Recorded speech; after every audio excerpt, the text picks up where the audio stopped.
सारे दोस्तां बिरावां नूं मैं राय आसिफ जावेद खरल दी तरफों हैप्पी एडवांस न्यू ईयर मुबारक होवे ते इस हवाले नाल चंद इशार। नवे साल दी आमद आमद है, अल्लाह जाने के जिहा साल होसी। कई निखड़ वैसन संगी संगियां तू ते कई अपने संग दे नाल होसी। करोसी तकदीर दे फैसलियां ते कहंदे घर खुशियां दी धमाल होसी।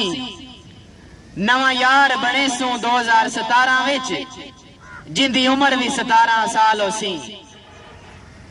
नवे साल दी आमद सत बिस्मिल्ला, नवे साल दी आमद सत बिस्मिल्ला।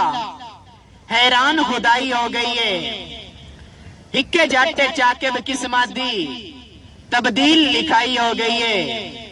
लद्दा कुछ नहीं प्यार दे वैरियां नू आपे खत्म जुदाई हो गई है।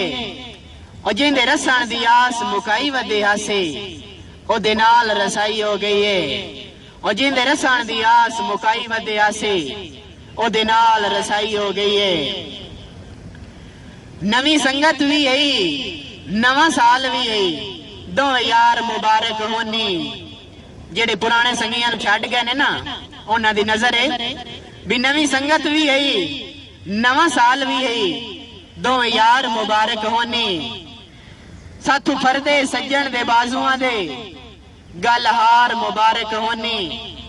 चलो ताजर बनया है संगतां दे कारोबार मुबारक होनी। लथे उभरे गोहर हासियां दे कड़कार मुबारक होनी। ते जिन्ना मगर में शमस नु सट गते बाईवाल मुबारक होनी।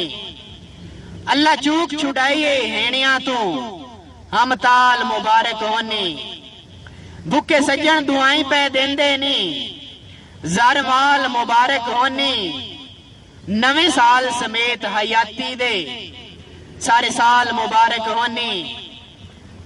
परदेस आलियो जे भरिया तोड़ निभाण दी हामी हम ताल मुबारक होवी।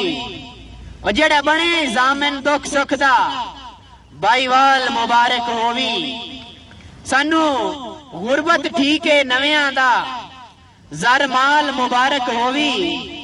नवी संगत च अदम गरीब दी तरफों नवा साल मुबारक होवी। नवे संग च अदम गरीब दी तरफों नवा साल मुबारक होवी।